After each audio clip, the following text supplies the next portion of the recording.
महाराजांचा अभंग पाहायचा आहे. श्री विठ्ठलाचे नाम मंगल अमंगल उद्धरते, ऐसा ज्यांचा थोर महिमा शिव उमा जपती.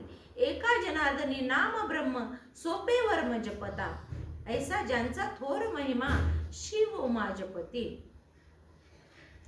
नाम किती श्रेष्ठ आहे हो.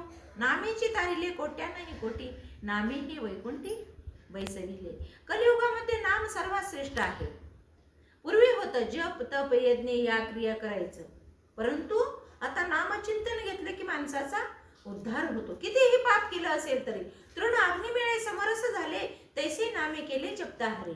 म्हणून नाथरायांनी सांगितलं की श्री विठ्ठलाचे नाम मंगल, विठ्ठलाचेच का घ्यायचे, कारण विठ्ठल नामामध्ये 3 देव आहेत. वि म्हणजे विश्वविधाता, तो ब्रह्मदेव. ठ म्हणजे नीलकंठेश्वर भगवान शंकर, आणि ल म्हणजे लक्ष्मीचा पती, तो विष्णू. तिन्ही देव विठ्ठल नामामध्ये आहेत. विठ्ठल नामचिंतन जर घेतलं आपण तर त्या माणसाला कसलाच रोग होणार नाही. जेने विठ्ठल मात्रा घ्यावी आणि त्याने पथ्ये सांभाळावे. आपलं तसं नाही, आपलं मन चल बिचल चल बिचल चल बिचल होतं. या देवाला जाऊ का, त्या देवाकडे जाऊ का, त्या देवाकडे